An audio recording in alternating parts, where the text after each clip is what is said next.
Hello, this is Angel at Club BIlingue Toastmasters. Today we're going to be shooting one of a series of educational videos which will be giving you some tips and ideas of how to improve yourself as a public speaker. Hopefully this will be the first of a very long series of videos, and I hope you enjoy the information and the ideas that are going to be presented in these videos. Now, the videos were originally designed as part of the educational program at Club BIlingue Toastmasters. However, they can be used by anyone looking to improve their public speaking skills. A couple of things to keep in mind. Watch the videos at least a couple of times to make sure that you get the ideas down. Also, don't knock an idea until you try it. Take the ideas that you hear here, give them a try. If it works for you, keep it. Make it a part of you. Embrace it. If it doesn't work out, let it go. That idea isn't for you. Also, we put a lot of ideas together that have been put forth by various motivational speakers, by social coaches, by motivational writers. So some of the ideas here you've heard before. These are not original ideas, but we're going to put them together in a way that's very easy to understand so that you can grow both as a speaker and also as a person. So I hope you enjoy this first video, First Steps, filmed live at the Bonita Library in Bonita, California. My speech today is geared towards newer members of Toastmasters, quote-unquote newbies, who are barely learning what it is to speak, how do I get started, what is this all about. Now I want to start with some good news and some bad news. The good news is that great speakers are not born, they are made. Why is this good news? Because it means that wherever you are on your personal speaking journey, you have the ability to get better, to push yourself as far as you want to take that journey. No one flew out of the womb saying, "Madam Toastmaster!" No, it never happens that way. You learn. It's a growth process. You start from wherever you're at and you grow.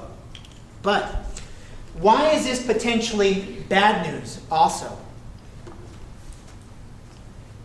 If no one is born a great speaker, if it's something that you can improve upon, then ultimately, whose responsibility is it to be better? Yours. Yeah, it's your responsibility. No one can make you a better speaker. No one can sprinkle that magic Toastmaster dust on you and you wake up amazing. It doesn't happen that way. You need to put in the effort. You need to make it happen. You need to have the dedication to make your dream happen for you. On the journey of becoming a better speaker, and what I've seen personally, there's a path and there are predictable stages of growth. The first stage, the first foci of a speaker, plural for focus, for our Latin-speaking friends out there, is self. A speaker that is focusing on themselves, the newest of the speakers, all they can think about is what they're feeling internally as they're giving their speech. How does this look like when you're watching someone like this as an audience member? They're shaking. Their knees are shaking. Watch their hands. Their hands are shaking. If you're close, you can sometimes see veins on their side of their neck bumping up, sweat pouring down. And as the adrenaline rushes into the body, their voice goes a little bit higher. It starts to break as the veins constrict. It's very interesting and very sad to watch. But let's say you get beyond that. Let's say that you're no longer thinking of self quite as much. What's your next stage? Message. You're focused on the message now. You're not focusing on you and the feelings inside. You're focused on the message. What does this look like? Blah, blah, blah, blah, blah, blah, blah, blah, done. Great, you got through the speech. Congratulations. But what is the problem with that approach? What is the problem with focusing only on the message? Who are you leaving out? The audience. Bingo. The audience. You forgot your audience. Audience is right here. Speaking is not one way. Speaking is a two-way communication. You're giving information out to the audience, and your audience is giving you information back. Are they paying attention? Are they shuffling in their seats? Are they smiling? Are they frowning? Are they taking notes? What is your audience doing? Your audience is giving you feedback in real time. Are you paying attention? The speech is happening. Your audience is happening. Are you paying attention? Now, with some time and some practice, you move beyond the message. You can put your notes down. You know your stuff. You start to focus on the audience. You start to look at them. You start to improve your eye contact. You start to develop a relationship with your entire audience. And you can change your speech and modify it, make it better, and focus on people. And you're really with them. The audience can feel that you're so present. It's a back and forth communication. Every person in that audience knows that you're absolutely with them. You no longer feel the shakes. You're no longer hiding behind the message. Free. You're free. I used to stop at 3. I used to think that audience-centered focus was the last stage of the journey as a speaker.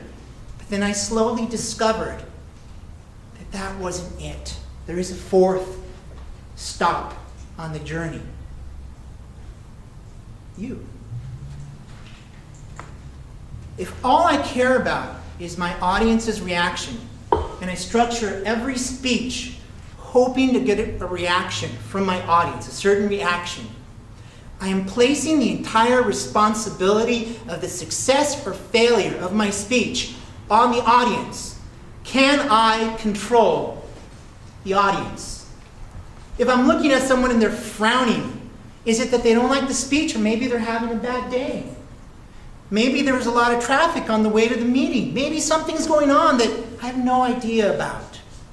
I cannot make my audience fully responsible for the success or failure of my speech. You do not get success from a speech. You bring success to your speech. That's when you come back to you. When you're up here, are you being you? Are you talking about the things that interest you? Are you talking about your passions? Are you talking about the things that you love? Are you being real? When we come up here, we transform into Mr. Speaker Guy, Mr. Speaker Girl. It's a facade. But is that facade serving me, or are you serving the facade? Are you being really you? When you come up here and you're focused on you, you take who you are on a core level and you amplify.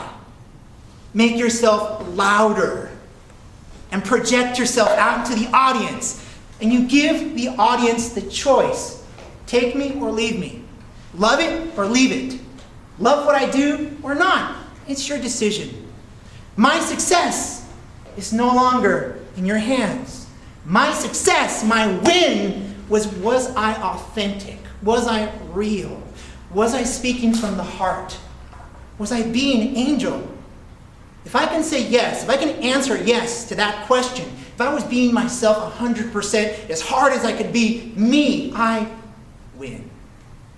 And the audience will come along. The best way to be interesting is to be interested. Can't think of a speech topic? Talk about things that you're interested in. Don't know what to say? Speak your passion. What do you talk about when you're with your friends? What do you talk about when you're with your family? Talk about that and be passionate. And one more thing.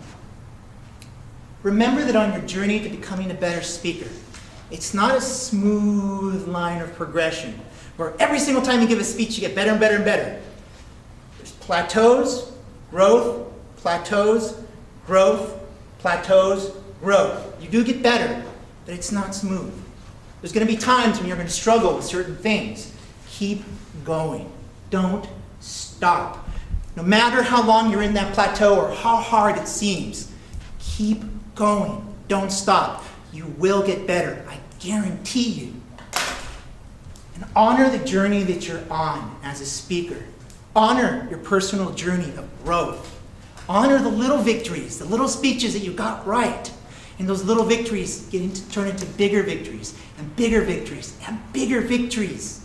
And understand that if you stay with the program, if you believe in yourself, if you do you and amplify yourself out into the audience, no matter what happens at the end of that speech, you win because you were yourself.